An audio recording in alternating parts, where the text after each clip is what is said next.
Phone effects on speech development are communication delays. మనకు మా వాడు రోజు ఫోన్ చూస్తుంటాడనండి, లేదా మా పాప చాలా ఫోన్ చూస్తూ ఉంటుందండి. ఇప్పుడు నాకన్నా టెక్నాలజీ యూటిలైజ్ చేయడంలో చాలా ముందుందండి, చాలా అడ్వాన్స్డ్ ఉందండి. మా అమ్మాయి అని మురిసిపోతుంటారు. అది ఎంత వర్కౌట్ కరెక్ట్? అది పిల్లల పైన, వారి మాటల పైన, వారి కమ్యూనికేషన్ పైన ఎలాంటి ప్రభావం చూపిస్తుందో తెలుసా? Let's know about it now.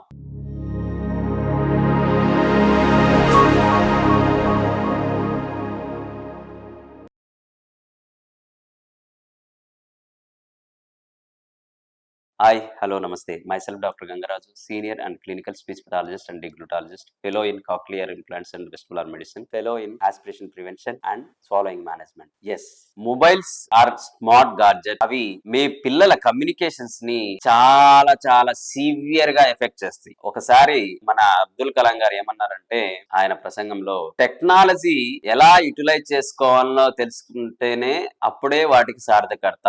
టెక్నాలజీని ఎలా అయితే యూటిలైజ్ చెయ్యమో అప్పుడే వాటి వల్ల మానవ వినాశనం కూడా జరుగుతుంది అన్నటువంటిది ఒక సందర్భంలో ఆయన ఉటంకించడం జరిగింది. అంటే ఫోన్ అనేటువంటిది ఇవాళ ప్రతి మనిషిలో ఒక నిత్య అవసరంగా మారిపోయిన సందర్భంలో వాటిని చాలా విరివిగా ఉపయోగించడం జరుగుతుంది. అన్ని సందర్భాల్లో పడుకున్నప్పుడు పక్కనే ఉంటుంది, పడుకున్నప్పుడు భార్య పిల్లలు పక్కన ఉంటారో లేదో తెలియదు కానివ్వండి, కానీ మొబైల్ మాత్రం పక్కనే ఉంటుంది. అదే మొబైల్ ను పిల్లలు కూడా అలవాటు చేయడం వల్ల ఏమవుతుందంటే వారి బ్రెయిన్ ఆలోచన శక్తి పైన చాలా ప్రభావం చూపిస్తుంది.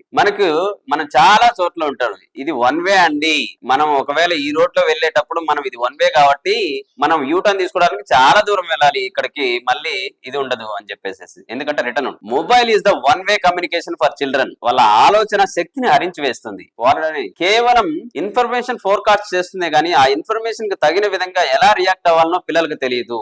సో దాని వల్ల ఏమవుతుంది అని అంటే వాళ్ళు ఓన్లీ వాళ్ళ కమ్యూనికేషన్ ని ఎలా ఉపయోగించాలనో తెలియదు వాళ్ళకి. దీనివల్ల ఆటిజం లాంటి ప్రమాదకరమైనటువంటి రుగ్మతలు తయారయ్యేందుకు అవకాశం ఉంటుంది. సోషల్ ఐసోలేషన్ చేస్తుంది, వన్ వే కమ్యూనికేషన్ పెంచుతుంది, అండ్ హెజిటేషన్ పెంచుతుంది, కమ్యూనికేషన్ డిఫ్యూజ్ సిమ్టమ్స్ పెంచుతుంది, అండ్ అడిక్టబుల్ మానవ సంబంధాలను దెబ్బతీస్తుంది. పిల్లలకి వాళ్ళంతా కూడా ఏంటంటే కనుక చిన్న పిల్లలు 7 ఏళ్ల వయసు నుంచి 14 ఏళ్ల వయసు వరకు వాళ్ళు ఏదైతే నేర్చుకుంటూ ఉన్నారో, వాళ్ళు ఏదైతే ఏ విధంగా అయితే ఉంటున్నారో అది వాళ్ళ లైఫ్ మీద చాలా ఎఫెక్ట్ చూపిస్తుంది. అది మాటకైనా కానివ్వండి, వాళ్ళ బిహేవియర్ పైన. సో ఇది మాటకి ఏ విధంగా వర్కౌట్ చేస్తుంది, ఎఫెక్ట్ చేస్తుంది అని అంటే వాళ్ళ ఆలోచన శక్తిని తిరిగి మాట్లాడేటందుకు అవకాశం ఉండదు. కాబట్టి వాళ్ళ మాట్లాడకూడదు, మనం జస్ట్ ఓన్లీ చూస్తూ ఉండాలేమో అనేటువంటిది ఒకటి. కొంతమందిలో ఆటిజం లాంటి రుగ్మతలు డెవలప్ అవ్వడం వల్ల కమ్యూనికేషన్ దెబ్బతినడం ఒకటి. తర్వాత ఓన్లీ వాళ్ళ ఆలోచన తక్కువగా ఉండడం వల్ల మాటలు రాకపోవడం ఒకటి.